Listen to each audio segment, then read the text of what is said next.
மாணவர்களும் அவர்களின் உடைமைகளும் அங்கே இருக்கின்றன. இத்தொடரில் அஃறிணை வினைமுற்று பயன்படுத்தப்பட்டுள்ளது. இது எதை குறிக்கிறது?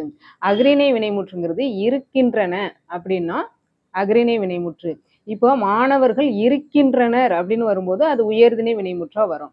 இப்போ மாணவர்கள்ங்கிறது உயர்திணை எழுவாய், உடைமைகளும் அப்படிங்கிறது அஃறிணை எழுவாய். அப்போ ஒரு உயர்திணை எழுவாய் ஒரு அஃறிணை எழுவாய் வரும்போது எழுவாய்கள் சமமாக இருக்கிறது, ஒன்று தான் இருக்குது. அப்படி இருக்கும்போது வினைமுற்று உயர்திணையிலையும் முடிக்கலாம், அஃறிணையிலையும் முடிக்கலாம்.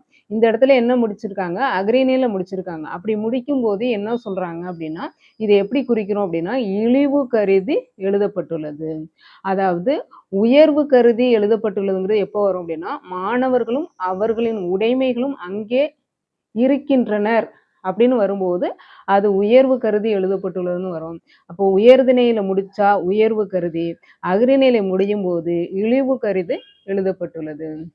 புரிஞ்சிருக்கும்னு நினைக்கிறேன். வேறு ஏதேனும் சந்தேகங்கள் இருந்தால் கமெண்ட் பண்ணுவோம்.